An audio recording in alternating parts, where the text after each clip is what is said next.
All right, guys. Another episode of, I don't even know. I mean, I guess it's not Friday when I'm putting out a lot of these videos where I have guests on. So let's just say I'm doing an interview with my friend Riggy Marz, someone that I'd originally met when I was 15 up at Midland boarding school. And I had him record a video by himself before we did this interview. So you guys have already seen that video, I'm assuming. And I decided to do a follow-up interview, which I think might be the format for some stuff that I do. I'll let people do videos by themselves and then I'll do a follow-up interview. But I met him when I was 15. He came to, see a boarding school that, I think I was only there for a week or two before I tried to escape on my bike and I ended up getting expelled. He said it was an all male school. It may have seemed like that. It was actually co-ed. But I don't know if they separated guys and girls at night. That's maybe why you thought that, but it was definitely co-ed. That place sucked, and I was into dudes back then. So it was like the chicks didn't really matter. But anyway, the point is, what the fuck was the point? I don't know. This is like the fourth fucking video I've made today, so I'm just so tired. So bear with me, guys. And I got off parole today, so I'm on tons of drugs right now. Anyway, I reconnected with him when I was, I want to say 30, probably in 2015. And what had happened, just so you guys know, when, on the timeline of my life, I met him right after the girl that I was engaged to had left me. I just had 3 years sober. I relapsed. She took off. I went on that really wild, adventure living with a transvestite down in San Diego, running away from rehab with girls, getting cellulitis. And he met me right before I married a girl that had sent me a fan letter for my book. And that was one of the really depressing alcoholic drug addict periods in my life. And I used to hang out with him, and he was addicted to meth and heroin, and I'd watch him and his underground hip hop friends smoke meth and record hip hop. And then I remember being strung out, and his album he had done with this underground hip hop group called Speaker Creatures was the only fucking CD I had at the time, and it was like the soundtrack to some hellacious nightmare that I was living. So I can't even hear that music without like instantly being transported back to that fucked up time in my life. So anyway, without sorry for the long ass introduction. Without further ado, I'd like to introduce Riggy Marz. I've also talked about him actually, I always do that. I'm like, well, this is now I'm going to stop talking, but I have to say all this shit first. I referred to him as Steve, because that's his real name, in other videos where I talked about him. He's the guy that had pistol whipped a Molly dealer. I don't even believe that he did it. I mean, people say in Santa Barbara, they're like, yeah, fool, I fucking pistol whipped a baseball team because they beat me. And I'm like, okay. And it's usually bullshit. But this guy really did pistol whip this guy, because I was like, oh, yeah, Steve gave me your number. He's like, that fool pistol whipped me. I was like, holy shit. It's true. Okay. So here's Steve. Or Riggy Marz, sorry. Oh, fuck. What up? What up? What up? How you doing? I can't listen to that album either, man. Yeah, it's that was what I said, that was the soundtrack to a really bad part of my life. So rewind back to, we crossed paths initially back in 2001, 2000, I think. And, my parents had sent me to that boarding school. I only made it, I think, a week. I brought a sheet of blotter acid up there. And I remember right when I got there, they made me take group showers with all these guys. And like the first night I was there, likewise, they made me wear like, it was like it was like weird. It was like a preppy liberal school. And you had to wear, like a suit to dinner, if I remember correctly. And I remember like the first night I was there, they'd make all these announcements. And this guy stood up and he's like, I just want to stand up and tell everyone I'm a homosexual. Like at 50, I mean, I'm 34. I could give a fuck about gay people. I don't. It doesn't bother me whatsoever. I've been in thousands of group showers. You know, I've seen some shit go down, and I just really don't care about it. But at 15, it was absolutely terrifying. And I remember he's like, "I'm a homosexual," and then like two other guys there, he's like, "Yeah, I'm gay too," and it turned into this like gay riot at this school. I was like, "Holy fuck!" And then they're like, "And now all you guys have to shower together," and I was like, "Oh, it was some crazy shit." It was like being in some HBO special about, you know, the underground gay society in boarding schools or something. It was really trippy. So yeah, anyway, that's where I met him. So I guess that point isn't really worth talking about. And yes, believe me, I'm going to let him talk.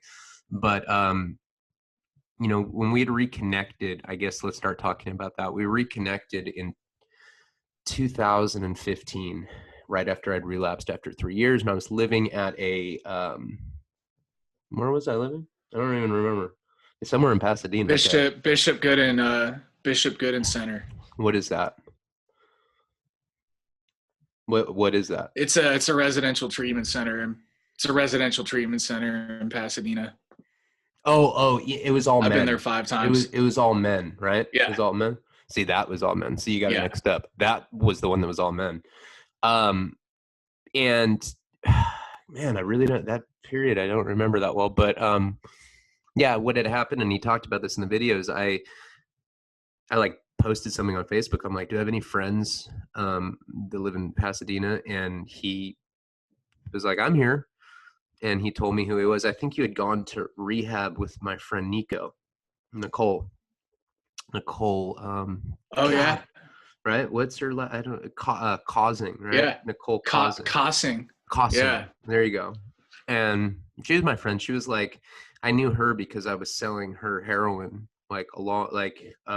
She was like one of my customers when I was like just starting out, when I was just a junkie and I'd sell shit on the side just to keep my habit going. That's how I met her. That's how I know her. And I think you cross paths because this is just a small world.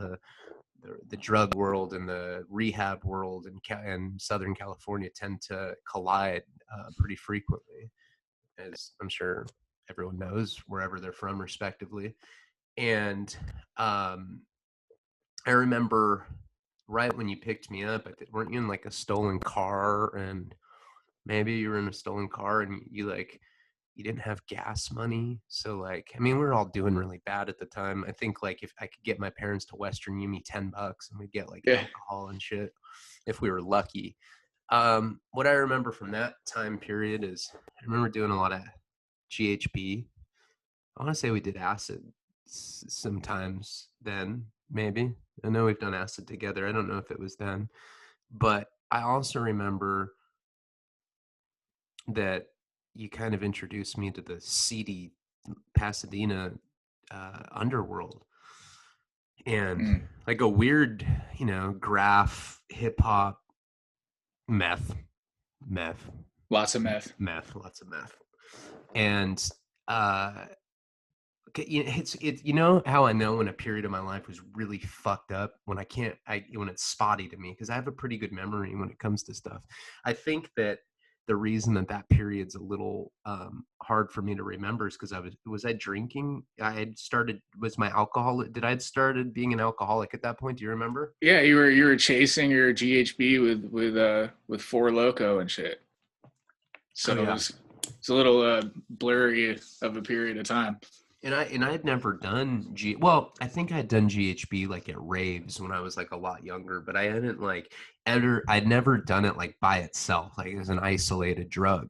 And Los Angeles in general is just way ahead of any kind of culture, whether it be music, um, yeah, graffiti, skateboarding, whatever stuff that happens here in the counterculture specifically tends to happen 10 years later in other parts of the country.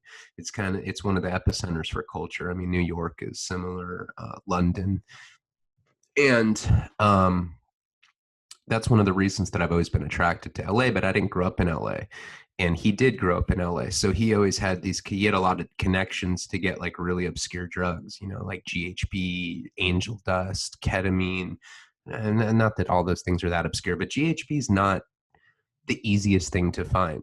And he's always had exotic drugs and exotic bitches.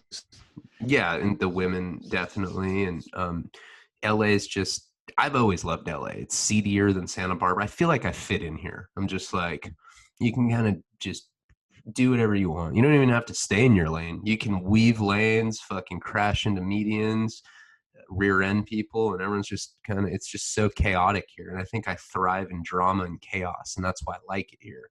um I remember during that period I was still kind of talking to my girlfriend that I'd met in rehab, but I think she was cheating on me, so I had just broken up with her, and I was kind of heartbroken. So a lot of that time period for me was, well, first of all, this rehab that I was in, I don't even know if it was a rehab. I think it was like in IOP, which is like intensive outpatient mixed with like kind of a sober living, if I remember correctly. I never went to the classes, and they'd be like, well, Mr. Leone, if you're in our program, you must attend the classes. I'd be like, yeah, okay. I promise I'll go tomorrow. And then I just never would.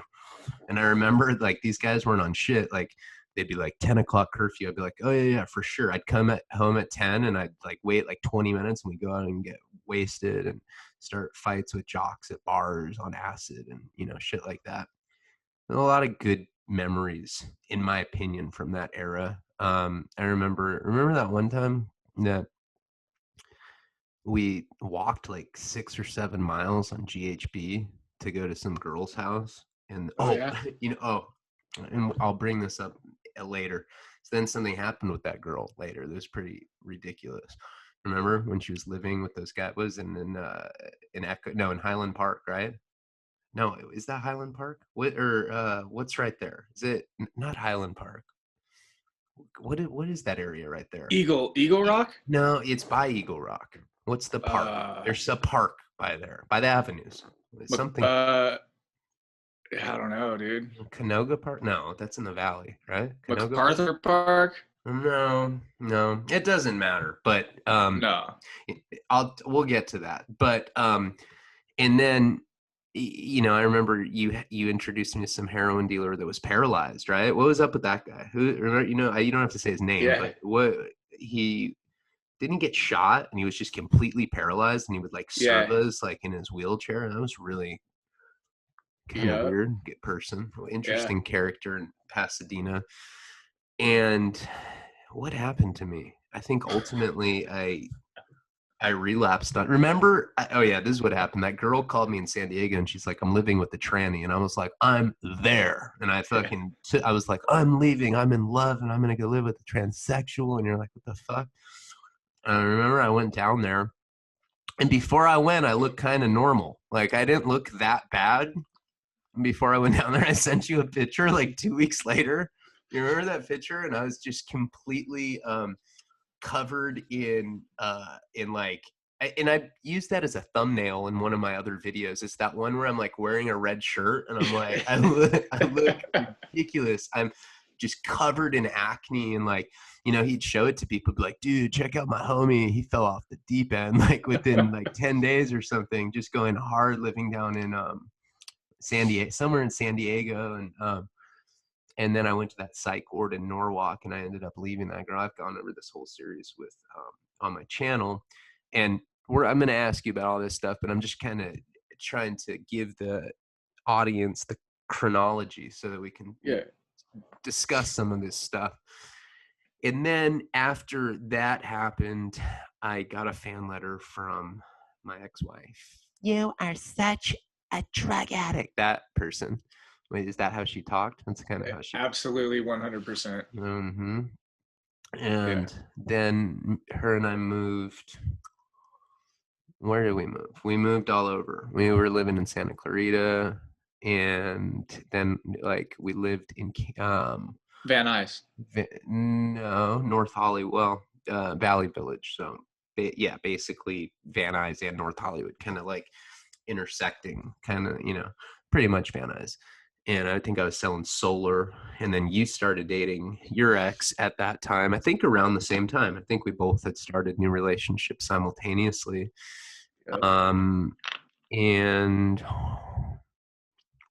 I mean, you know, there's all sorts of weird shit that happened during that period. I mean, I've gone into that. We're talking about the doomed marriage section of my life story.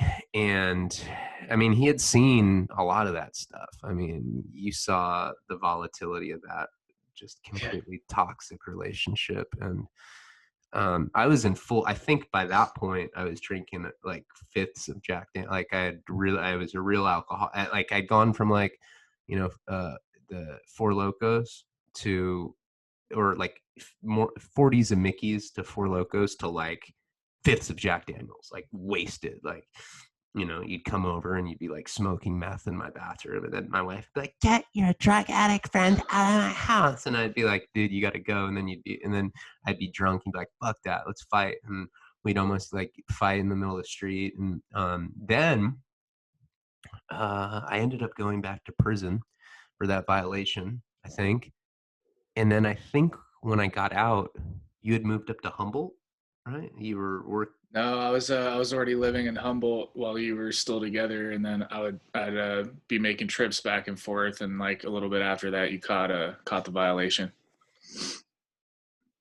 yeah, well, that's weird. My memory is not serving me correctly. I wonder. I've made totally healthy decisions my whole life. That's crazy. I can't believe I can't remember the chronology. And then, you know, when I'm telling you stories, sometimes I'll get something. I'll say something like, I'll be like, yeah, I was with the White Crypt, and people be like, it's Crip.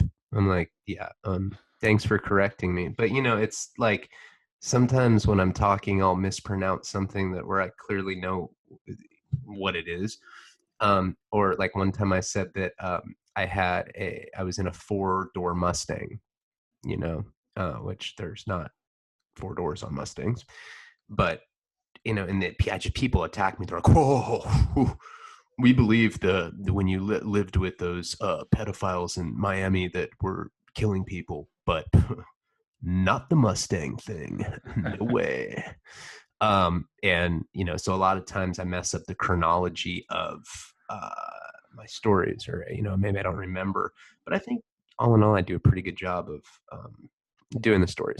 So I guess what do you? So that, I mean, that covers a pretty. And then I think one of the last times I saw you with your ex, I was on acid. I just gotten out of prison again, right?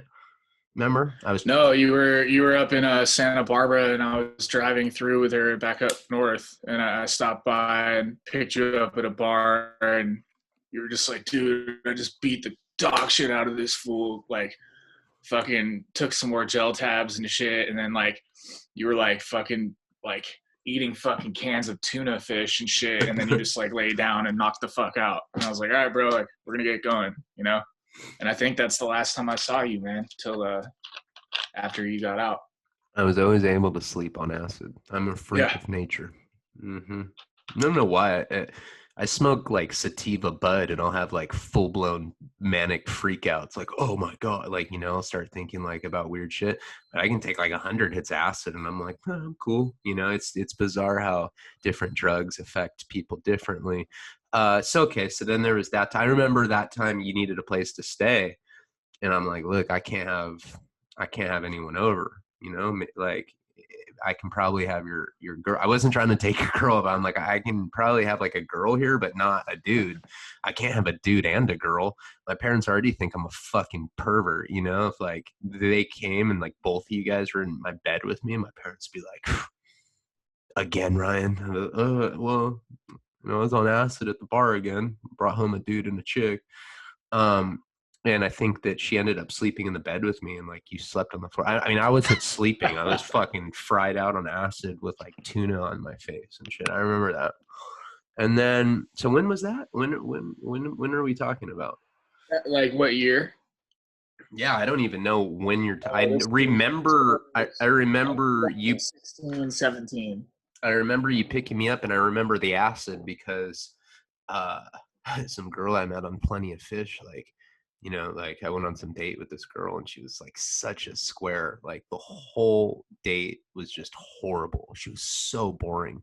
And then like at the end of the night, she's like, "Hey, do you want to get high?" And I was like, "What do you mean?" And she's like, "Well, I have Coke, Molly, and acid." And I was like, "Okay, cool." And I ended up like partying with her for a few days, and some of that acid was from that. And that's, you know, that's when I remember that. So that had to have been when I got out of prison the second time. Had to have been, right?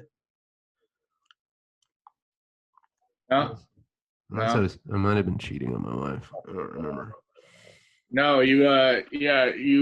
My girl slept on your bed with you. I slept on the floor, and then you woke us up at like I three just thirty. wanted you to admit that on camera. Okay, keep going. Yeah, yeah. Oh yeah, no, it's a lot of people did. A lot of people did. It's fine.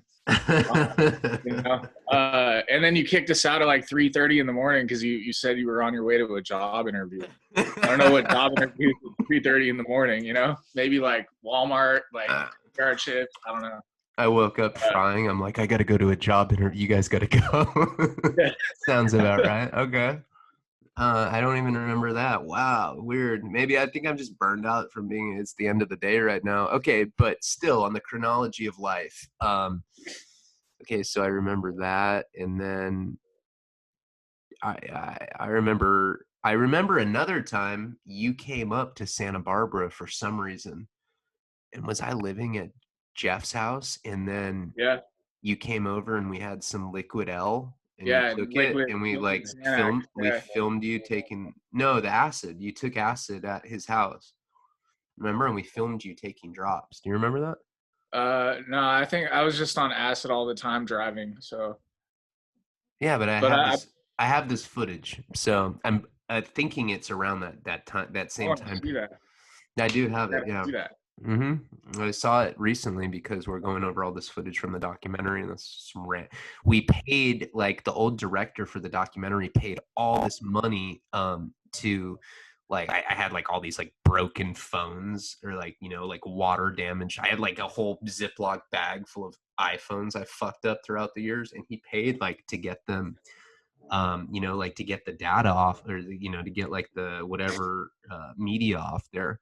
And dude, we're talking like $1,200 a phone or something. He might have only gotten a couple of them, I want to say, but it was like super pricey. And that clip of you taking acid was on there.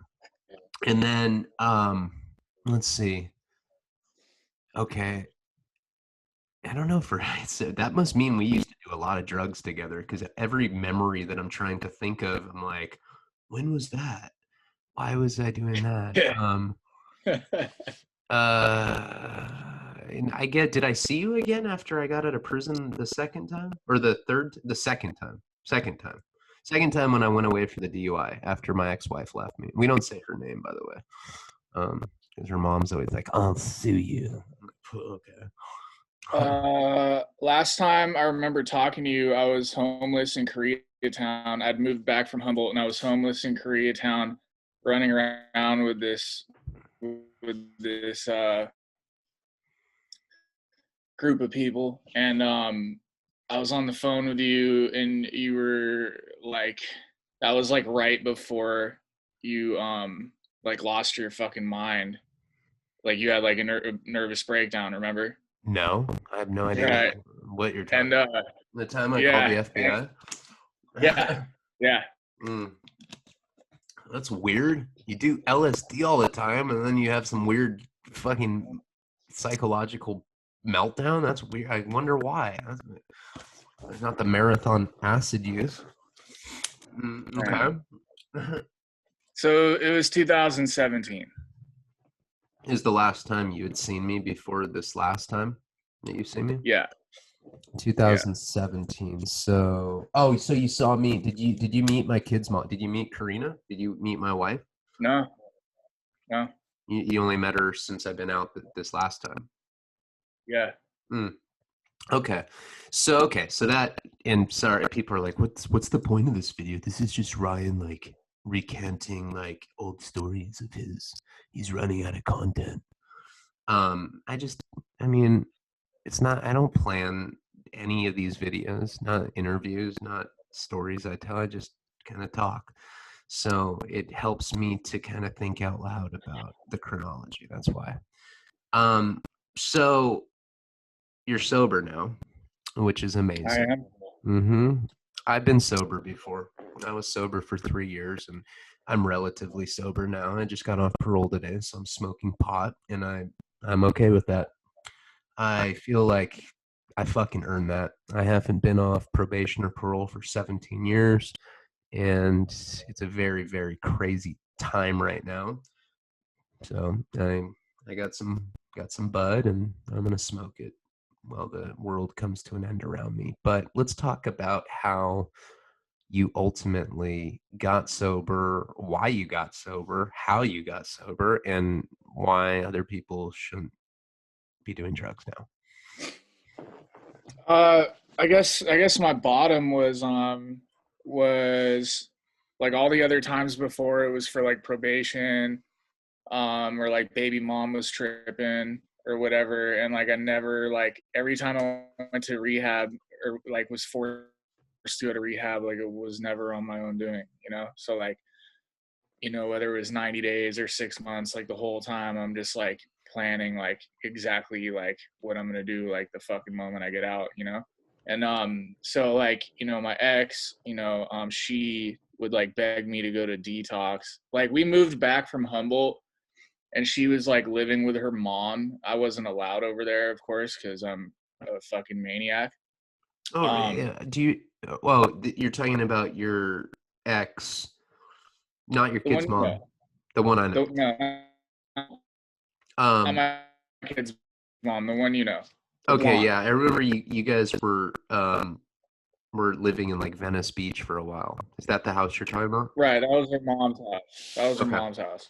Okay. So she's over there. I'm living in my car and I'm shooting fentanyl. Like black wasn't even getting me high. Hmm. Almost a liter of fucking G a day. Like meth was the only Uh-oh. reason like I was even awake through that, you know. She Hold just on. got fed up with my shit, dude. And I I'm think we're having a connection issue. Hold on. Let's like let it subside for a second because I don't want to miss out with what you're saying. Okay, try again. So Try she again. was begging me to go to detox, and I'd go to detox, and you know they let you out after like 5 days, which like we all know is not long enough to kick fucking opiates. You know, like you're still kicking when you get out. So like I'd go right back to the same shit, and I'm living in my car, and like she broke up with me, dude, and like I had been up in Humboldt so long, and like I just kind of like lost touch with a lot of people, and like I didn't have it like I did like before, you know. What were So you like doing I up in what were you doing up in Humboldt? Were you were like trimming herb up there? Weren't you yeah, living in like a tent or something? I was doing the whole thing, growing, Okay. harvesting, trimming, you Oh, know. okay. Um And she was so when stripping I up moved, there, right? yeah, she was stripping, yeah, and doing like webcam shit. And yeah, so she bounced and like I'm living in my car and just like I just hit a wall, bro. Like I didn't know, I didn't have like family left to call. I didn't have I finally, you know, the gift of desperation, dude. I was just desperate to fucking do something because I got to a point where like I just had like severe like suicidal ideation and like I'd never got that low before, you know. And you know, I got a scholarship through Music Cares to go to treatment and like just took full advantage of that shit, you know. Yeah, I Um, listened to that on the video that you had posted. So you had I remember you had like a NA tattoo or something, right? Like you had yeah. clean time before that, a different time. Yeah, well, I got the AA tattoo on my shoulder, and like right after the tattoo was finished, and I left my homie's pad in Hollywood, I went and smoked some crack. Was that wasn't part of recovery though, right? The That crack? yeah, they didn't like you can't do that when you're clean. No, no, I'm pretty sure. Yeah, that doesn't count. Yeah, that would. Well, I've been to programs where Yeah, they're like everything is off the table except crack. You can smoke crack. yeah. Crack maintenance. No, I'm just kidding. All right, go on. Yeah, I got the AA tattoo. I smoked crack because I'm like, dude, like it's crack. It's not alcohol, like I have a whatever. problem with alcohol. Fuck, I'm gonna smoke crack. Fuck it. Yeah, yeah. Okay, go on. That's how I got that. And yeah, man, I was also like 14 years old. Um, I Oh, didn't that's really, that's when you had gotten the AA tattoo when you were 14? yeah, Really? yeah, Okay, so 15, yeah, you were 15, so that's pretty interesting because the first time that I was exposed to AA, I was 15 too. And this is how lame I was. I loved the fact that it said alcoholic on it. I thought like, I remember being in like a rehab and I just thought everything was whack. And then I saw this book that said alcoholic. And so I was just interested in it. So I read the big book just because it said alcoholic on it, probably when I was 15. So I was exposed to that program for the first time. But, it's very hard to pick up those concepts when you're that age. yep. So that's when you had gotten that tattoo. And then when you got sober, so you have 18 months right now. You're clean. Your birthday's coming up in like a couple days, right? The 26th. The 26th, I'll have 18 months. Yeah, That's congratulations on that. That's really awesome. I mean, and it's hard to contextualize somebody that you don't know. This dude was like a real piece of shit junkie. yeah, With, facts. and I mean, I think we're both solid people, but we just have piece of shit tendencies. It Right. doesn't, We just do scumbag shit. Yeah, mm-hmm. And I was gonna bring up a couple things really quick though. And then we'll get back into sobriety, but just so I don't forget them. I remember this one time we were together, and this is right. I think it's when I was with my ex-wife, but it was before her and I had gotten married. I think it was like one of those times where like she was in LA and we were like partying, like right when we first met. And I think you're getting us Coke or something. I think we were getting Coke. yeah. I don't really remember. Coke? Is that what it was? I think so. Yeah, And we went and we met up with somebody. I think we were getting Molly. I think it was Molly. Yeah, I think it was Molly because, or maybe it's, I don't know, it doesn't matter. But I remember he's like, he's like a hippie guy. He's like, hey guys, I have some bomb ass L. You guys want some for free? And we're like, yeah, fuck yeah. I mean, who doesn't want free stuff, right? And and and he that's exactly what he sounds like too. and um and he's like, I don't have any. Now you got me fucked up. You can't do that. And then I don't. I got to remember how he sounds, but you got to remember too. I'm not used to smoking pot right now, so I'm like kind of loopy. But I'm just celebrating because I'm off parole. It just is. I'm so happy about that shit, man. It's really something to be proud of. But anyway, so he didn't have. He's like, I don't have anything to put it on. Let's hold on. I have Ritz crackers in my house. So he goes out and he brings these Ritz crackers. He's like, guys, be careful. This is some bomb ass L. You know, I love when people say that it's L, like it's like trying to sound all hip and shit. And he put it on these Ritz crackers, and I remember like being all like super like, oh, I'm not gonna tell. I don't want the acid to get on my fingers because I don't want to take it. I mean, me and her were like partying. It wasn't like an acid. It was like a Wednesday afternoon or something. And I remember you were in the back seat, and like I'm putting my Ritz crackers with the acid on it in cellophane, and I'm like burning the cellophane, a little cellophane trick with the lighter, and I'm burning it, and I'm like putting it in my center console. By the way, I lost that acid, and to this fucking day, I don't know where that. I still go to my parents' house and look for it. I'm convinced that it's in my closet there. Like I've looked hundreds of times. Just this last Christmas, I was looking for it. I don't know what the fuck happened to that particular Ritz cracker, but my parents' dog probably ate it or something. But I remember I looked back in the back seat and I'm like, hey, do you need something to put the Ritz crackers in? And you had like, I think it was like 6 hits or something altogether. And I remember you just ate them all. And I was like, where'd the crackers go? And you're like, I ate them. And this is like 9:30 at night on like a Wednesday. It Yeah. took like 6 hits of really strong L, guys. And I remember, and then I remember me and her were like, it was some sort of holiday because I remember it was hard to get a hotel. There was some complication and we were upset that we couldn't find a hotel anywhere in LA. I forget what it was, like Memorial Day or something. And, you know, she's like, okay. She's like, can you like drop your druggy friend off? The druggy friend that's getting us Coke and Molly at the time. Can you like get rid of your druggy friend? We've used him for what we need. Like now it's our time. So what ended it? So I'm like, well, where do you want us to take you? And you're like, just take us to mom. Take me to my mom's house. We're like, okay. We ended up taking you to your mom's place, and she wouldn't let you in. Her sister's mad at you or something. And I remember like you called me, and I was in the car with her, and you're like, bro, I don't have anywhere to go. Like my mom won't let me stay here. And I put the phone down and I'm like, hey, because I was like, hey, he doesn't have anywhere to go. Maybe he can just crash at our hotel or something. She's like, no, fuck that druggie. Let's just get rid of him. I'm like, this is what a good solid friend I am. I'm like, okay.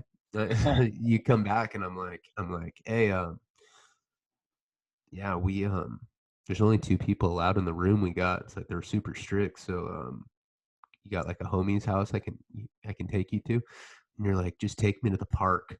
And I was like, what do you mean? And you're like, I'm gonna sleep at the park. He'd just taken like 6 hits of acid. And so we end up taking him to this park, and I don't hear from him for like 6 or 7 hours or something. And we're doing like coke or we were doing something that kept us up all night because we're all twacked out on whatever we were on. We were at some hotel. And I remember you calling me at like, it had to be like 7 in the morning. Like, Yeah. you could just hear birds chirping and shit on the phone. And you're like, dude, I'm tripping so hard. And I'm like, holy shit, where are you? And you're like, it's so cold. You remember that? It's so cold. It was like some Blair Witch video or something. It's so cold. It was really funny. So I remember that. And then another time, you remember, so that night that we had walked on, and sorry, I just remembered these stories right now. But there was this other time where that night that we had walked all those miles, we walked to some girl's house. And did I fuck her? I don't think I did, right? I think I did. I don't remember. But there was like, I think that I was trying to fuck her cousin, right? Or something. And she Yeah. got like really weird about it. And she's like, Yeah. no, you're on drugs. I'm like, no, I'm not. There's like rigs falling out of my pocket. I'm like, what are you talking about? I don't do that. That shit's whack. Whatever, something weird happened. It was something like that. Maybe you're fucked. I don't remember. But I remember after that, when I got married, I was like freshly married. And again, I think we were getting cocaine, right? At like 7 in the morning. I remember I came like shirtless, drinking like a Bud Light, or no, like I had a flannel that was unbuttoned, right? I was like thought I was a rock star. I was like out of shape at the time, so I had like a gut and just looked ridiculous with like my color tattoos and my like chest hair that was like sprouting out of the color tattoos. We end up going. So at the time, he's living at like these, what were those guys? Southsiders? They Southsider? Those were some essay dudes, right? Not really, but yeah. Like Yeah. Mexican dudes that were that had like essay qualities, but they weren't Southsiders. Right. What do That's we accurate. Yeah. what do we call Americanized South? Like what is that? It's like I don't even know. What do you call someone? I don't know. He had like a cousin in his family that was down. That's about it. Like the kind of like Hispanic guys that go to like misfit shows, shit like that, right? Those Yeah. kind of Yeah. dudes. Okay. Exactly. Exactly Exactly. how I picture them. So Fuck, dude. okay, so we end up going. Oh yeah, so I think, man, I wish I could remember why this girl was mad at me, but there was a reason. Like I think I was scheming on her cousin. My wife always gets mad when I say shit about other girls, but I think I was like scheming on her cousin or something. Anyway, we show up to this house that he's living in. He's living with these Mexican guys. And what are they doing? They like press wax, right? That's what Yeah. like they had a hustle where they're like they get a bunch of trim and Yeah, they rosin and wax. Yeah. homemade wax. And I'm so like I don't even understand that stuff. I've taken dabs and it makes me so scared. Like I feel like I don't even know how to describe it. It's not very pleasant for me. Weed's never been like my thing. Like when I get stoned, I feel like a lot dumber and insecure, whatever. Doesn't matter. But we end up going to this house to get coke. It's probably like what, 8 in the morning, right? 8 in the morning. Really. And then we're like, I'm already drinking. Back then, I was a straight drunk. I'd wake up and just start slamming fucking hard liquor and beer, whatever I had. I woke up and started drinking. I couldn't get out of bed if I didn't drink. I was at that point in my alcoholism. I remember. And I show up at this house, and it's Riggy living there with these Mexican dudes. And the girl from the night that we had walked on GHB for like 7 miles is at this house. And I'm showing up with like my new wife. This chick just hates on me, right? And she's just mad dogging me and my ex. And I'm sitting there, and remember, I got my flannel open. I'm all like fat and shit, and I'm like drinking Bud Light. I look like such a scumbag. I'm just like, I want coke. And like my ex is like, I just want to do drugs. We're just like probably the lamest white couple in LA, like at 8 in the morning trying to score. And this girl's giving us a bad look. I don't know did we got the coke, or I don't even remember. Did someone have it there? So what happened was you were drunk and on acid, and she wanted cocaine. I was on acid. That's She right. wanted cocaine. You wanted cocaine. So you went there, and she took acid too, and it was like just starting to kick in her. And she grabbed when we were leaving, she grabbed the girl from the GHB night's purse. Like she grabbed the wrong purse, and we started walking down the stairs. And then the essays were like, hey dog, hey, your bitch has our purse, or no, your bitch has my bitch's purse, fool. And I had 2 beers. Because remember, I came and being an alcoholic, anytime I went to a house, I'd like just go right to the refrigerator and open up, be like, oh, Heineken, cool. Can I get 2 of those? Thanks, bro. And I just grab it. Remember, that's how I always would roll when I was at houses. So I had these 2 full Heinekens, and I remember these like, hey, your bitch took my bitch's purse, and like I'm all drunk, and we were like in the middle of the driveway, and I'm all, what? You call my wife a bitch? What's up? Now I don't know what he did. He blew his little like. He wasn't a Southsider, but he blew on like a seashell or something, and like all these other like Mexican dudes like manifested out of nowhere. I mean, I was on acid. Who knows what was going on for real? But for some reason, they all surrounded us.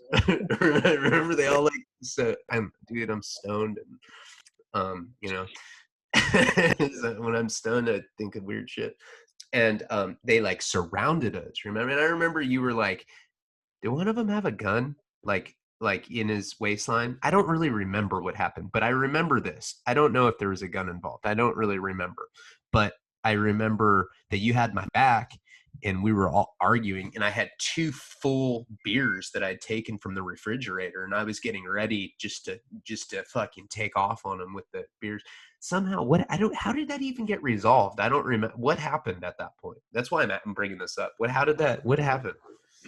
I think we just like yelled at him loud, and like he dropped the seashell and it shattered, and they just went inside. No gun.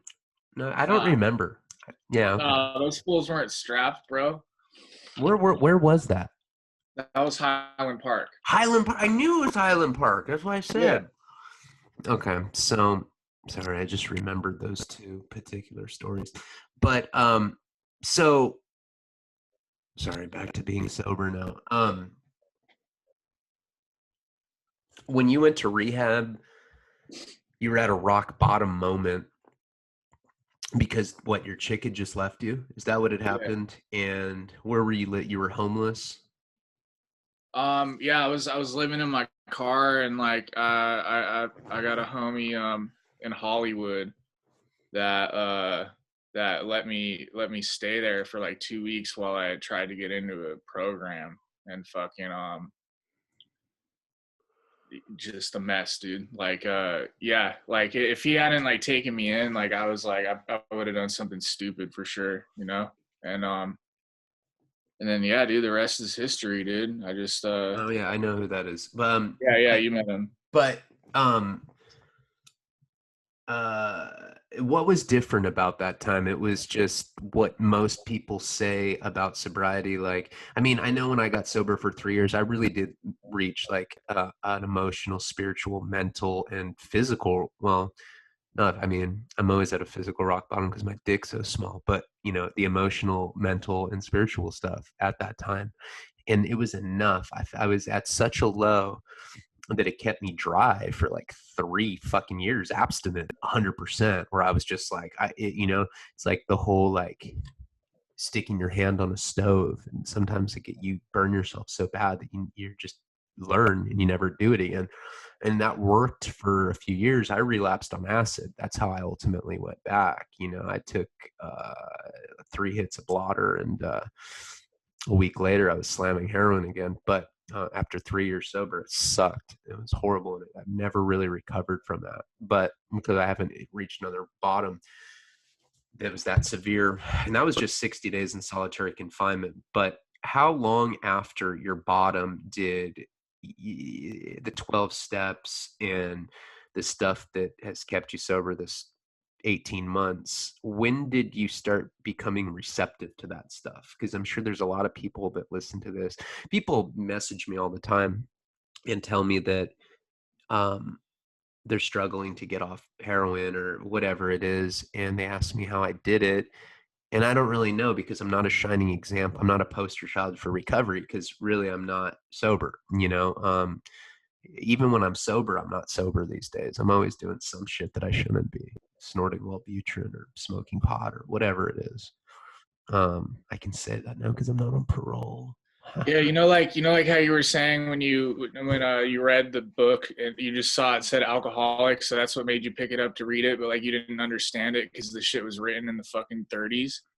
You know, like the language is like I was the I know, same way when I was young. I know what you mean. The language of AA has never, it's never been like that for me. I've heard other people say that, but I mean, I'm like kind of like an English dork, you know, because you know, I mean, I pride myself in my Right. literary stuff, but I know what you mean, and the way that I can relate to what you're saying right now is like maybe with the Bible, because when I read the Bible, it's way too archaic for me, where I'm just like, it drives me nuts. Like, that's one book that I can't read, maybe because I have some sort of dark energy that doesn't allow me to actually read it like some other people can read it and it's lucid. Is that what you're talking about? Well, when I was younger, yeah, but reading it this time around, it clicked, bro. Like it just made perfect sense, and I was beat to a state of reasonableness to where like I was like soaking it all in, and I had a sponsor. I got a sponsor like day 2 into rehab who like broke it down for me, you know, and I just like I had never tried it that way before. Like I tried just doing meetings, and like that keeps you sober for, a little bit, but like the steps and just like sponsor direction and like doing the program, like I had never tried before. So I just went 100% all in, and that's it's because of that, like why I'm here now, And then I'd imagine right when stuff started looking up, looking better, you get on that pink cloud, Yeah. And and then you fall it, off, and then yeah. and then you crash from that. Yeah. And that's what I've always seen with people, at least in AA. And listen, not to denounce AA, because I think that it works for a ton of people. There's certain people that it doesn't work for them. They constantly try it, and they're never getting it. But for certain people, you're one of them. It works, and that's awesome. For me, it was fitness. It was really focusing on creativity, which I know you do. and it was the, you know, the altruistic, like helping other people, which is one of the core tenets of Alcoholics Anonymous. The meditation, my meditation. See, one thing that I think turns a lot of people off to the program is there's just like there's Bible literalists, there's AA literalists, and I don't think they are under, they hear God and they're just like, no way. Yeah, it You freaks them know, out. there's no way I'm doing that. I'm agnostic, but I 100% believe in God. And when I live in gratitude, and when I acknowledge that there's somebody besides myself that I should be grateful for because of all the blessings I have, my life in turn seems to be better. Now, I don't look at it in a deity sense. You know, I don't believe in deities, and that's okay. I respect people, anyone that has different opinions, unless they're like child molester opinions or something. I mean, you know, there's certain, if you're hurting somebody else, that's a different story. But like, I'll never, you know, I'm a certain way politically. It's not like I look at the other side of it like they're stupid. It's just a different perspective. And with God, it's a very personal perspective, Yeah. but it doesn't have to be a higher power in like the cloud, you know, Moses sense. It's something besides yourself. You're being grateful to something besides yourself. If you're waking up and you're just like, dude, I look so fucking bomb today. I'm so grateful, Ryan. That's not going to work. I'm narcissistic, but that doesn't mean that I can't have gratitude for some, you know, outside of myself. And that's that what is that? That's the second. A minute we were powerless, and then came to a belief that power of ourselves could restore us to sanity. Made a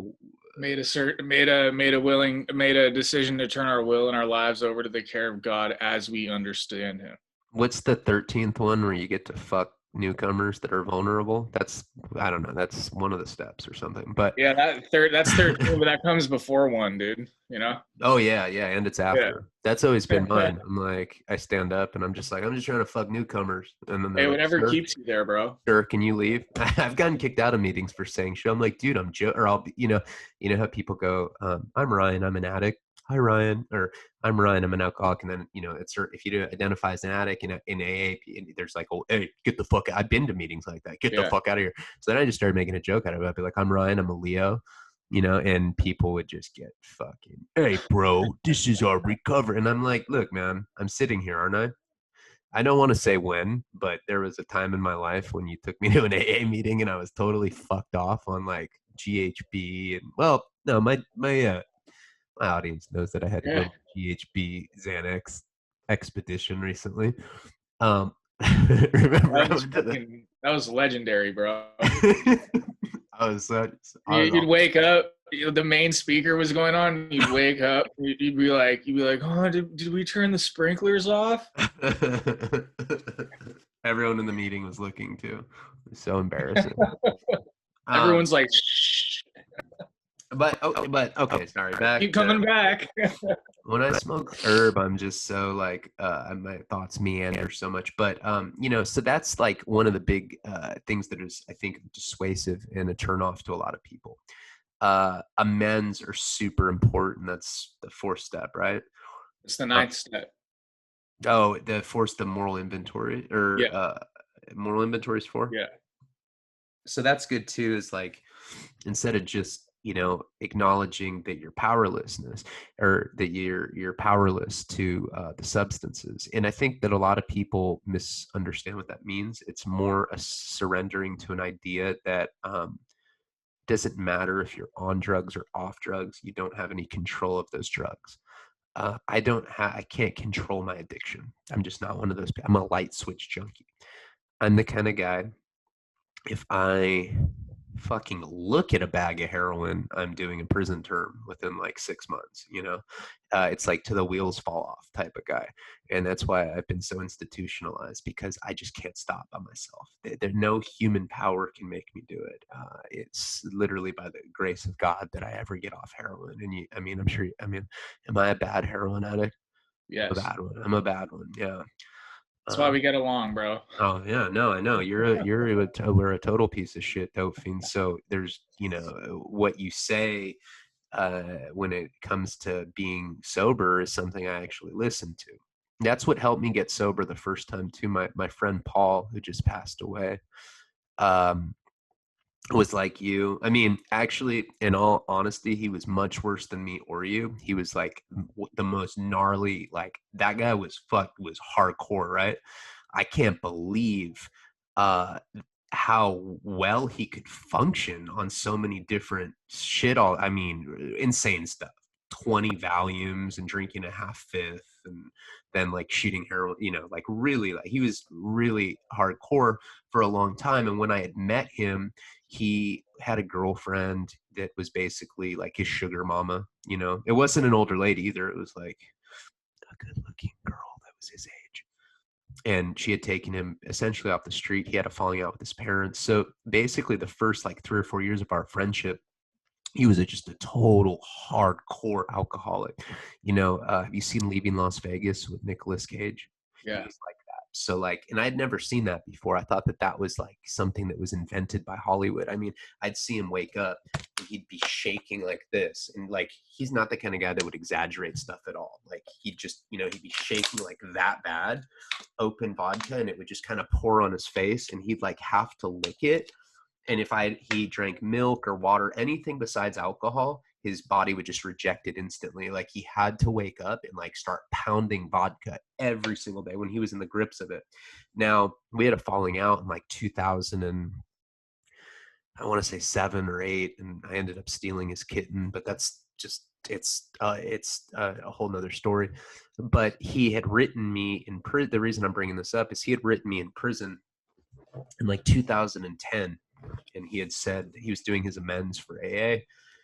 And he's basically, saying that he apologized for any contribution he'd made to my addiction and my subsequent incarceration.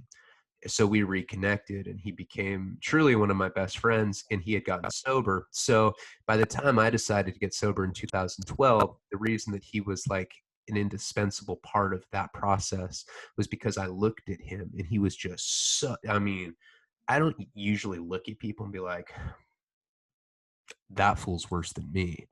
That's how I used to look at him. Like, I mean, it was really sad how physically dependent he was to anything that he would do.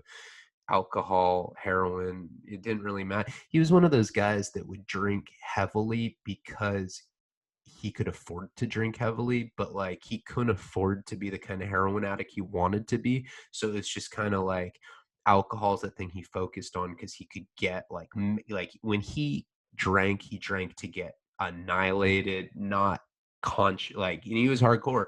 He was like a skinny, almost like an emo kind of guy. I mean, he didn't dress like that, but he was at heart. I'd always be like, "You're a closet emo," and that was kind of like one of our inside jokes. But that dude would square up with anybody. He didn't give a fuck. He'd square up with a 200-pound heavyweight boxer. He had no fear at all. He was really hardcore guy. And what ended up happening with him is same kind of story as you. He hit a bad bottom because one of his girlfriends had left him, and he ended up going to treatment. Like he had no options, and a church ended up paying for him to get clean, and he took to it. And AA just completely changed his life. And so when I decided to get sober, I looked at, it sounds cliche, but if he can do it, then I can do it. He got sober and he stayed sober for 5 years, and he started sponsoring people, and we became real friends when he was sober, because then he helped me get sober. And he didn't really push AA on me because I just didn't really like it then. I still don't really like it to this day. But what ended up happening with him is like, I ended up getting sober for 3 years. And in the middle of that, he went to go get a root canal. And he told the dentist, don't give me opiates. I'm a hardcore junkie. Don't give me opiates. And the dentist argued with him about why he should get them. And he relapsed. And I mean, he called me one day and he is like, I relapsed. I'm like, on what? He's like, I'm doing crack. I'm smoking crack. I'm shooting meth. I'm shooting heroin. I'm a mess. paid for him to come down to LA. I was living in Encino, so I was up in the valley, and he came and tried to kick on my couch, and we ended up getting in a fist fight, and it just ended up really bad. But then what happened with him is he got addicted to dust off, and he kind of got brain damage, and then ultimately he died of um, an overdose in November. The reason I told you this whole story was because it was actually similar to yours, and you're the kind of person that I look at and I'm like, okay, I know how bad you were. You're not the kind of guy where you're at a meeting and you're like, I can't fucking stand when I go to an AA meeting and someone's like, yeah, bro, this one time I was vacationing in Rio de Janeiro and I drank 3 spiked Jack Daniel watermelon, singles shots. Homie, I woke up sleeping with a hog, homie. like, and as soon as I flew back to Stanford, I went to my first day. I mean, it never looked back, homeboy. like I'll see people at meetings like that, and I'm just like, shut the fuck up. You went to one meeting because you woke up drunk on the streets of Rio de Janeiro? Are you fucking kidding me? And so, you go to meetings and you hear people, well, of course you got fucking sober. You didn't have a problem, dude. You know? Sorry. I mean, and I'm not saying that like, well, you're not a real drug addict if you haven't been to prison. Yes, I admit I took it a lot further than a lot of people. It's like I should have gotten it the first time. I've been 3 times now, but I can't stand with people. But so when I see somebody like you, I can personally, vouch for the fact that you were a bottom of the barrel hardcore dope fiend. You got sober, and I know I'm talking so much right now, but what I've seen. Oh, this is why I was bringing up Paul. This is how it correlates with you. And we're just kind of talking about this earlier. We're touching on it. What I see with a lot of people is in early recovery, you get on the pink cloud, the proverbial pink cloud. Pink cloud is basically you hit a rock bottom, you get sober, you do like 7 push-ups, you think you don't look corny anymore. You're like, fool, I look bomb as fuck. Let's go to a meeting. Let's go to the Gucci meeting, dog. You go to a meeting and you're like, and some girl's like, and man, they gave me the results and I have hepatitis C. And then, you're on your pink cloud and you go up to her and you're like, hey, I got hep C too. What's up? And, and that's the pink cloud. Like you get this like total, like, you get this false sense of confidence.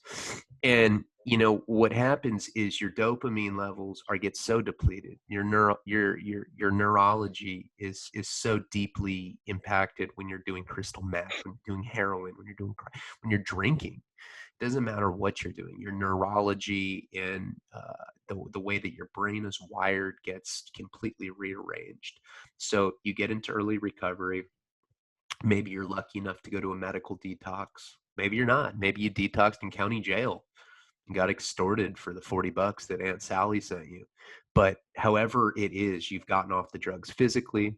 And then there's this period of remission for your disease. And during that period of remission, you start getting your confidence back. And that's what a pink cloud's called. But what I've seen happen to so many people, and Paul's one of the people that had taught me about this. I see people get elevated by that pink cloud, and it's like any bubble, it inevitably bursts. And the people that can survive the crash from the pink, like once you're like, I'm sober, I got 30, look at this chip, mom. And they're like, oh, you're doing so good, and everyone's throwing you a parade, and then you're up to 60 days and nobody cares anymore. And it's like nobody's throwing you a parade because it's like, well, you should have been sober the whole time. People kind of lose that celebratory attitude with you. So I've seen that people that crash from that pink cloud and are able to survive it are the ones that stay sober. And each milestone gets a little easier. Once you get past that year mark, for me, once I got past 1 year, it was all downhill after that. But then you get complacent and you're vulnerable to relapse. What would you say about the pink cloud and how you survived it and how you kept going, because that's a very, very crucial part of the process. I mean, that's why like your whatever your higher power understanding of a higher power is in your relationship with it like comes into play, you know, because bad shit's gonna happen. Like that's you know it's gonna happen, and That's the living so, on life, living life on life's terms. exactly. So like like you're on a pink cloud, you're like in treatment or like sober living, like you don't really have any responsibilities, like you don't really have to worry about shit, you know. But then like then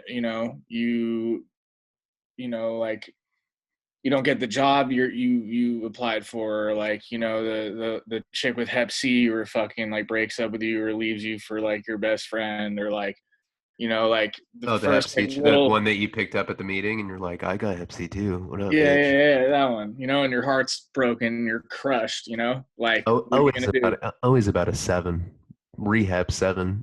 7 in a sweatsuit. Okay, Yeah, keep going. yeah, hell yeah. All right, But yeah, sorry. that's where like your that's where the contact with the higher power comes into play, because like there's gonna be a time where you can't get to a meeting, or like no one's answering the phone, or like whatever. So like you have to be in contact with that dude. So like prayer and meditation, I don't pray to like a deity either. Like I'm not religious at all. Like I just believe in like nature and like universal intelligence and shit. But like I just like pray to that shit, and like it gets me out of, or help another person, and like that takes me out of myself. So I'm not thinking about myself. It's You know. it's like the universal tenet of any major religion, even Eastern mysticism. It's transcending the ego, Yeah. and once that ego's transcended, and all that means, not to use fancy fucking hippie language, it means that you've discovered that you're not the only person in this universe, and that this universe created you, and that life can be pretty fucking cool, and you should probably be grateful to whatever created you that's not you. If that means calling your parents and saying, hey, you know what, I love you, I'm really sorry that I fucked up for the last 34 years. Stuff like that helps so much. And see, I think the problem with a lot of addicts, with and this is just speaking from experience when I had a few years sober, I think that addicts are so used to, we're breaking up a little bit. Hold on. I need to pay for better Wi-Fi. Jesus, man. um I'm stealing my landlord's. Well, not really, not stealing. I mean, they lent me the password 7 months ago, and I just never. I'm like, dude, I'm just using it to get on my PS4. So what? I swear I'll never do it again. It's probably karma coming back.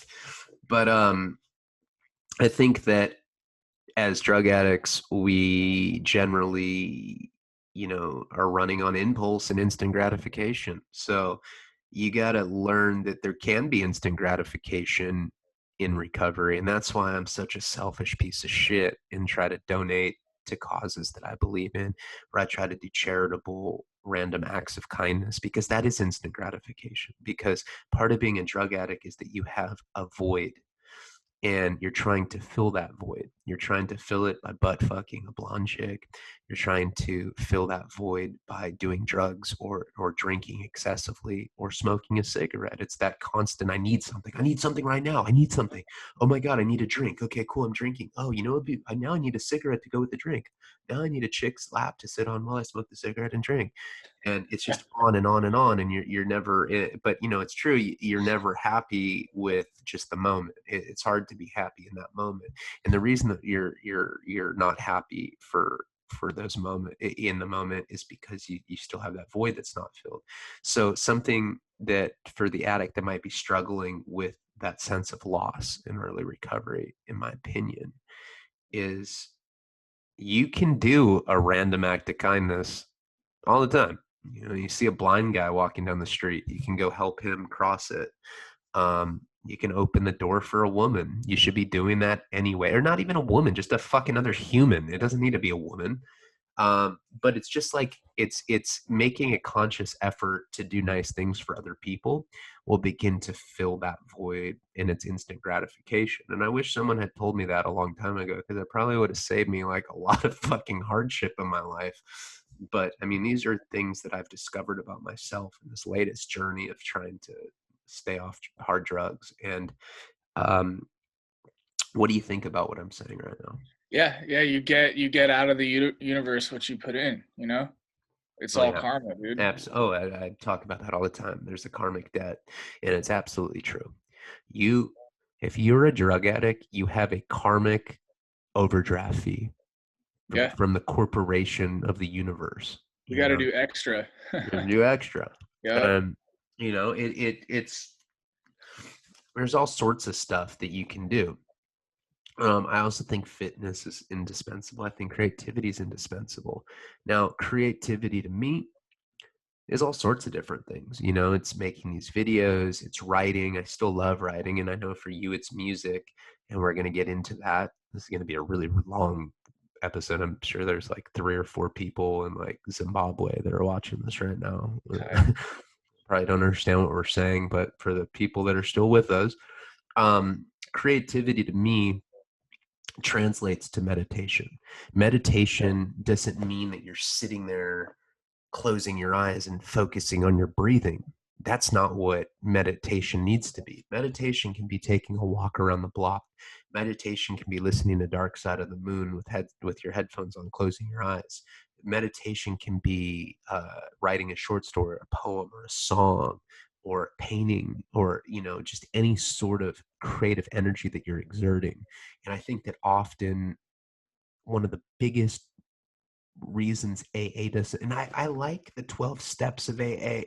I really do. I don't like the fellowship that goes with it for a number of reasons, mainly just because I'm an attention whore, narcissistic piece of shit, and you can only share for 5 minutes. And I'm always like, I'm not done. Shut the fuck up. I need to keep talking. And, that's generally not well received at AA meetings. But, it's like all of these, God, believe in something besides yourself. Be grateful, practice gratitude. I have a sponsor, that I have a sponsor right now that I don't talk to that often. I should talk to more. But one thing that he told me about a week or two ago when we were talking, and I mean, this guy is like not a traditional kind of sponsor that you would think of. He's not like a de facto therapist. He does ayahuasca probably every week. It's like a spiritual advisor. He's a spiritual giant, in my opinion. Yeah. And he told me probably one of the most profound things I've ever heard come out of somebody that's part of the program of AA's mouth. And he was talking about being irritable, restless, and discontent, which is obviously something that's in the book, and it's something that's brought up frequently in meetings. But he said this, and this works for me. He always drops these little nuggets of spiritual giantness, and it helps quite a bit. But he said, at any moment of the day, you need to think if you're feeling irritable, restless, or discontent in that moment. And when you have spiritual growth, not spiritual perfection, but in the process of growing spiritually, you should be able to ask yourself that question at any second of the day. Am I irritable, restless, or discontent at this moment? And that's how you can measure if the machine, the vehicle that's transporting you on this path of spiritual growth is truly working or not. And it means that there's some sort of cog broken in the machine if you're feeling irritable, restless, or discontent at any second of the day. But by knowing that there's something wrong, you can correct it before your fucking boat goes off the side of the mountain, And it's probably one of the most profound things anyone's ever explained to me. And sometimes these AA principles need to be translated down to people in a more simplistic way or a more immediate, tangible, dope fiend way. Well, try telling a drug addict, just have faith, dog. Put it in God's hands, homie. You're talking about people that text their drug dealers when their phone goes off. Like his phone's off. It's like, text him. His phone's off, bro. Why would we text him? Because I don't know. Maybe it's just not ringing. Maybe like the ringer's broken, and maybe if we text him, he'll see it. Or no, he'll see it right when he turns on the phone. Please. As addicts, we're just inherently impatient. I've done And that before. well, yeah, I'm really. I didn't know you were a drug addict. Every drug addict's done that, I'm sure. Um, these are things that have helped me. And I know this interview, I already know how people are going to comment. You didn't let him talk at all, you narcissistic piece of shit, fucking bitch. Sorry, YouTube. Sorry. They're not going to monetize me because I just can't stop saying fuck all the time. It's whatever, though, I got Patreon. It's all good. Um, so what do you, from everything that I've said, I have talked way too much. What do you think has helped you that we're not hearing in the typical status quo of the recovery land? What have you learned specifically? Someone that was a hardcore dope fiend that was going around pistol whipping people for fucking Molly or whatever you're doing. Somebody that was actually doing this shit. What, uh, like a real drug addict, not a fake one, like a real one. Who shot me up in the neck one time when he was sober. Shot heroin in my neck. Or actually, I don't think we could find the vein, but he tried. I couldn't do that. If I held a syringe full of heroin, I don't care. I'd be like, check it out. It's like, Jesus walking, like everybody watch on my apostles. I'm going to touch this full rig and not do it. Yeah, right, dude. If there was 1,000 people at a church watching me with that rig, I'd grab it and I'd run and I'd just fucking go hit myself. I'm completely powerless.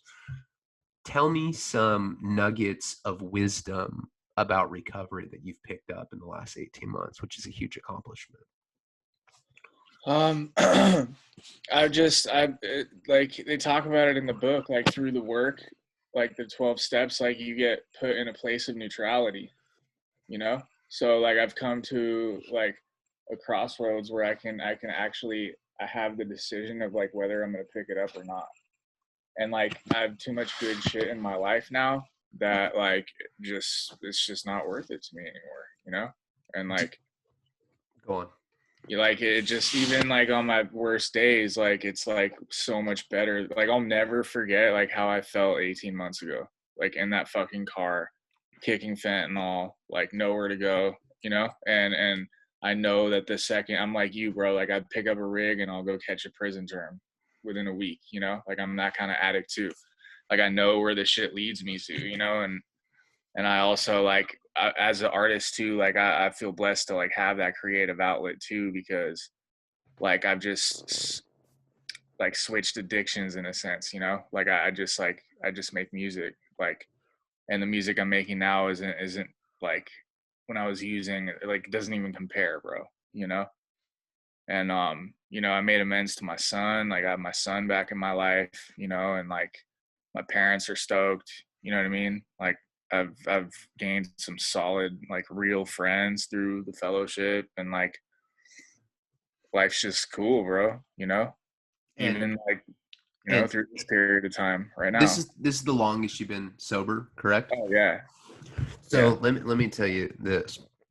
When I had 3 years, I remember when I got a year, right? And I've always been like a really hard, and you know how I'm an extrovert. If I have a herpes outbreak, I'm on Facebook. I'm like, Ryan Leone is feeling depressed. I'm like, fuck. Every time I wear jeans, it fucking ruptures my herpes. It has like 3 likes on it. One of them's like my dad, just to like kind of show me that he's like I'm watching you, Ryan. Um, I'm an extrovert, so I don't hide it and the reason, why I'm like that, because when I let shit just kind of circulate in my head, I go crazy, and I get suicidal ideation, and I tend to do hard drugs because I have ADD, I have racing thoughts, and when I let something just sit in my head, it just drives me nuts. So I don't really keep secrets. Don't tell me secrets, dude, because I'll fucking do vlogs and shit about it. And not only will I not keep the secret, I will broadcast the secret just because I'm out of content. No, I'm just kidding. But I'm just kidding. You can trust me.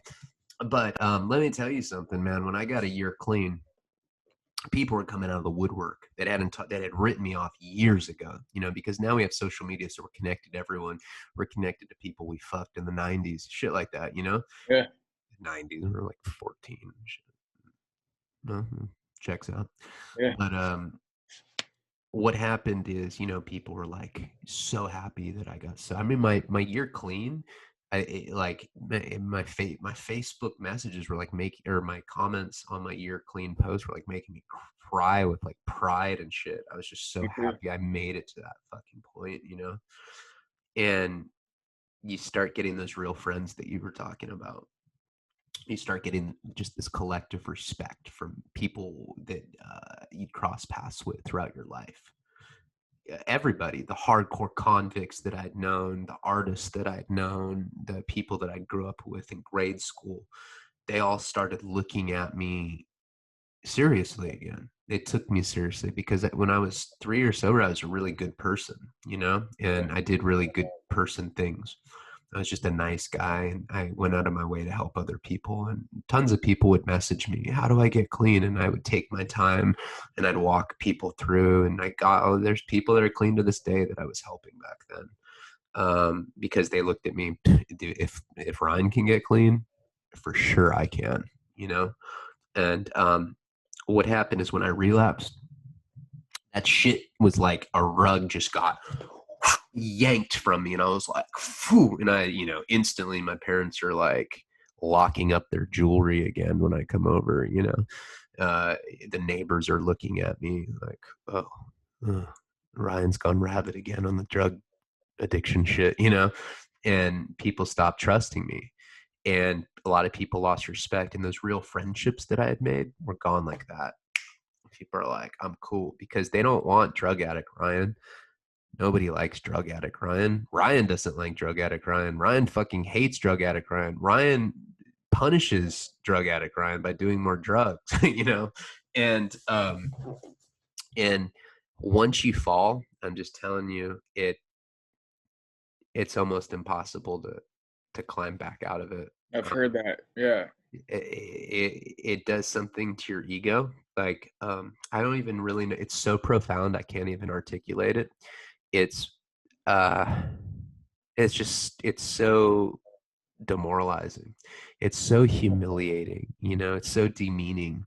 It's it, it's like you're a balloon, and the longer that you're sober, it just keeps expanding and expanding and expanding, and the bigger it gets, the better you feel, you know, the more complete, the more prideful, the more accomplished. And it's this bubble that is so strong, it feels like you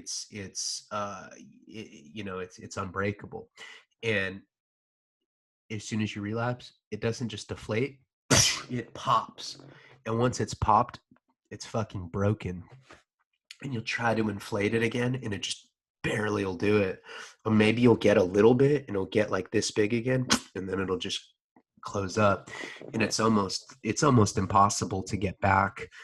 I think now I'm just getting more self-aware, and I'm getting to like a good place where I'm figuring out who I am again. I'm figuring out what's important to me. And I mean, the world's coming to an end, so it's like I'm like, ooh, I should probably start praying and shit, just in case things go south. You know, maybe I should bet on there being a higher power, or, you know, there being like maybe I should define what that means a little better, in case I really am. There is an impending sense of death right now, or doom, whatever. And I know that's a fatalistic way to think about it, but it's the truth. And thank God for creativity. You know, I think we can wrap this video up talking about how your music's helped you.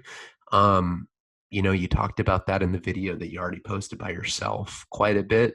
And that's why I focused more on just like, I guess, how you were in my life. Um, just to kind of contextualize it, and ask you a couple questions. And I apologize for speaking as much as I did. I guess I was just in the mood to do so. But how has music helped you? How has it not helped you? How has it hurt you? Because I know that being involved in the grimy underground hip hop scene in Los Angeles can't be the most conducive place to recovery. I know there's people that, like Eli, and Grouch and Eli, those guys are in recovery. And I'm sure there's a lot of other people I can't even think of right now that are in recovery. But what's it been like getting sober in that underground kind of counterculture world of underground hip hop here? I mean, dude, I was always like the fucking worst one, you know? Like heroin and shit's like hella frowned upon, like in that like a lot of like rappers and like people in that scene are like big like drinkers and like weed smokers. You know, like that's like more socially acceptable, like that kind of just comes with it. But um I took a break off music for like 6 7 months, like to just like find myself. And like once I felt comfortable enough in my skin, like I didn't mind, like I wouldn't go to the after party, you know, like I'd go like do what I had to do and like leave, you know. And and now being sober is like rubbed off on like homies of mine that make music. It's like inspired them to like go get their shit together, you know, like Lush. And Yeah, I mean, society's drug and alcohol ridden, and dude, like you're not gonna hide from it. Like you can't hide from it, you know. So like, if you're like cool in your own skin and like, you know, you don't even trip on that shit, you know. Obviously, I'm not gonna just go like hang out at like a tweaker pad and record music. That's why I cut a lot of those people off. I've just been doing my own shit, dude. Like I've been like doing mainly solo shit, you know. So like I haven't even really been around it that much yet, because I haven't. I've been like taking a break off shows till I have all this new material ready to go, you know. Um, but it was definitely something I thought about getting sober. Like, is this something like that's like drug induced, or like is it really like in my like fucking blood? And music's just like in my DNA, bro. Like, and people in that industry, you're either like in recovery or fucking high, you know. But like I just do my own shit. I don't worry about what other people are doing, like, or like comparing the music I put out to theirs, you know. Like I just do my own thing now, you know. And Yeah, yeah, work for with sure. it. Is it I don't know. I mean, I guess I've kind of been kicked out of the literary world. Those guys are kind of like, well, that guy's a little too much of a junkie for us. And a lot of those guys just write about it, and I'm actually living with their, you know what I mean? And it's like they see that and they're like, we're frauds. We're not hanging out with that guy. And I've seen a lot of people kind of turn their back on me. But now I'm kind of hanging out more in the film world. And man, that is a fucked up industry. Like if people, it seems like the more famous people are, the weirder and more outlandish they are. And so I guess why I'm bringing this up is, do you find that in the music world? Like you said, there's either people on drugs or there's people in recovery. Yeah. Shit, in the film world, there's people in recovery on drugs. You know what I mean? It's just insane shit. It's crazy. It's everywhere. It's omnipresent in the film world. What's it been like trying to, like, how does that run? Like, how are you doing recovery parallel to chasing your dreams as a hip hop artist? I've always supported your music, and I think, you're really talented. I've turned a lot of people onto your stuff, except for that fucked up Speaker Creatures stuff. Yeah. You should take that off Spotify, because it literally, every time I listen to it, it makes me want to kill myself because it I've reminds I've me of. deleted like my whole catalog, dude, off the internet. Oh, it's not there? Really? No, I don't think so. No, it might be on like YouTube still, but I'm gonna check. Hold check it out. on. I gotta check, dude. I gotta see. Maybe I'll put some Speaker Creatures on my channel. Let's see. Um, The point is like I rap like my real life, you know. So like I don't I'm not rapping about sipping lean, and like I'm not rapping about shit I'm not doing, or like, That's you know what I mean? exactly what my point was. Yeah. Yeah. Yeah. So I'm not like sober in recovery, like trying to play a part. Like I'm just rapping me, dude. Like, I'm rapping recovery shit. I'm rapping like what it was like, what happened, what it's like now. Which song is that? Can you hear it? Oh shit, hell yeah, side bitch. I always like that one the best. I don't know why, because it's like the most melodic. It's like Yeah. it'd be a good single. Oh, I fucking throw my phone, dude. It reminds me of being dope sick in North Hollywood. Like at like on Lancashire, just like I hate my life, like trying to tell it. It's funny in that Necro song. Uh, what is it? I need drugs. Remember that Yeah. song?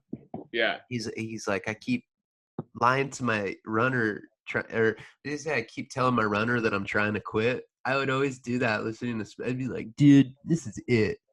I know I'm getting this gram right now, but seriously, Pedro, no more, no Yeah, more. right, dude.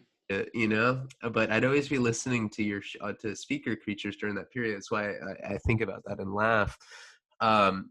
Well, anyway, we've been doing this for Jesus Christ. This is like a 5. This is crazy. I'm sure there's not Totally. one person still listening, and if you are, God bless you for being quarantined, because this could probably be the only people that are listening this long into this. Sorry that I should probably name this Ryan Leone talking featuring Riggy Marz. Like, because that's pretty much what it is. It like wasn't an interview, and I know I'm just gonna be fucking attacked for it. That's how trolls are on the internet. They want to, dude. You can't do anything right on YouTube. I swear to God, it doesn't matter how good you are at something. It doesn't matter. If I put out my best shit, like my most quality stories, people are like, that shit was whack. And then Yeah. if I put out something I don't like, they're like, bomb, dog, bomb. But it's never like a general consensus. There's always some. I'm always doing something wrong. You're plugging Patreon too much. Oh well, I'm a piece of shit.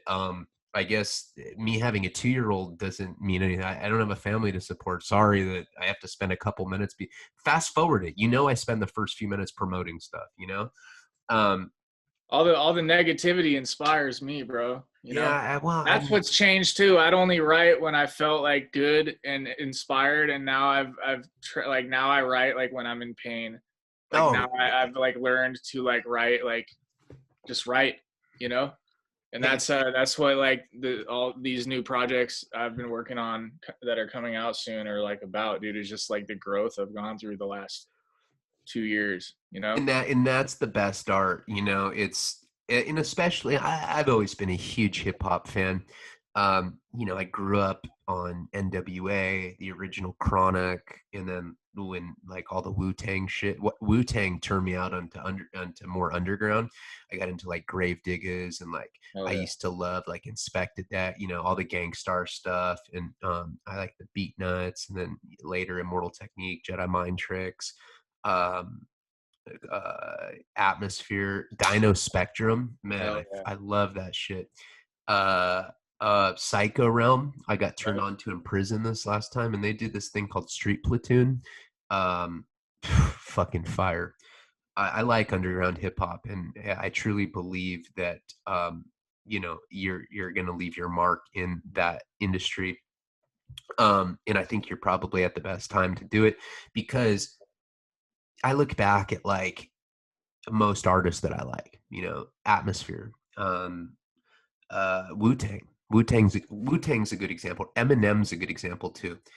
When these guys came out, their first few albums, like when they were fucking hungry, like when they were really like expressing their real, it gets to a point. I still love Eminem, but he's to the point where like it's kind of hard to write about relatable stuff when you live in the Kmart mansion, and and you have Yeah. servants and shit, not to take anything away from him, because uh considering how he grew up and where he's at now, what an amazingly inspiring story. And it doesn't take away. The beauty's in the struggle, dude. He's You still know. just as talented. It's just the stuff he's rapping about isn't as relevant to me anymore. And I'm sure, and that's an issue I think he's having, but he's still just an amazing, I think he's one of the greatest that's ever lived. I mean, I put him up there with Tupac and Biggie and Nas and, but the point is like, now that you've been educated by pain,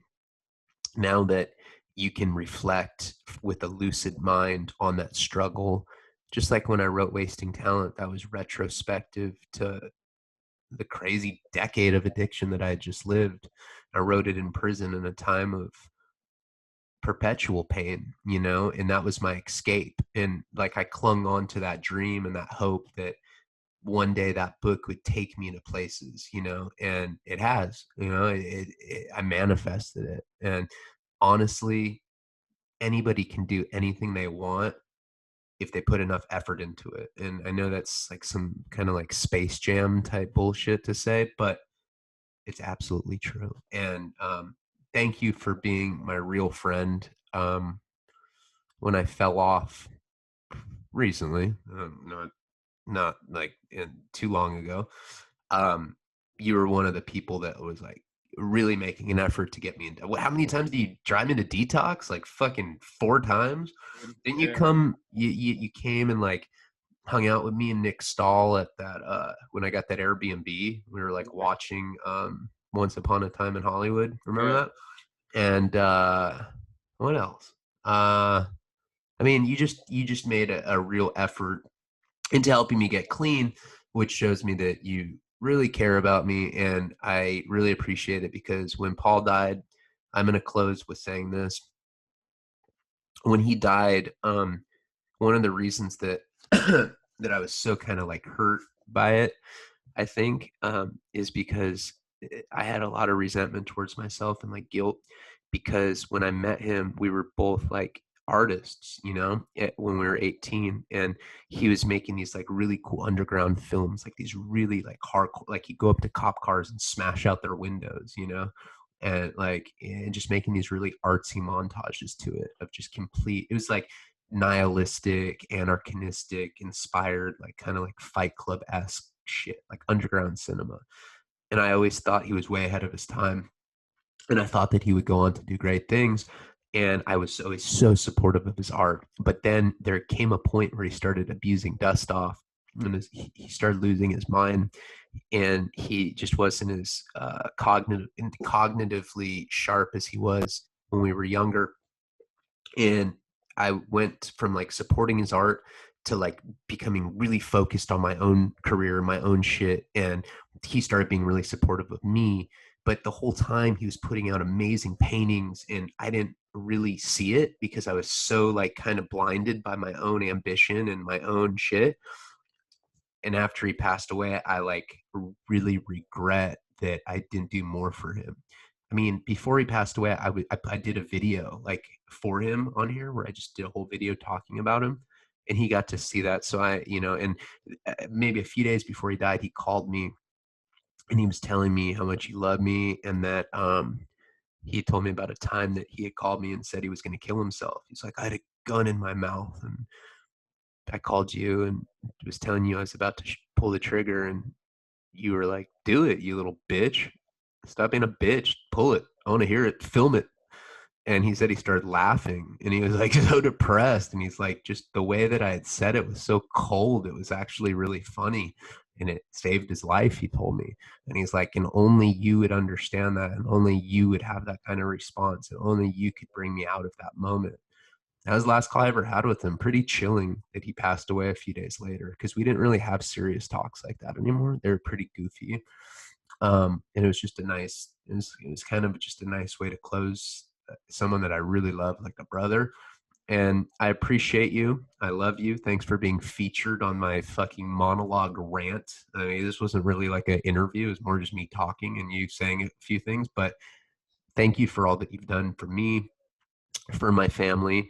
Continue to keep up the good work in sobriety, and continue making good music, and chase your dreams. And if the world comes to an end, at least you know that you had some spiritual redemption right before the end, and God will be favorable to that. That's a fact.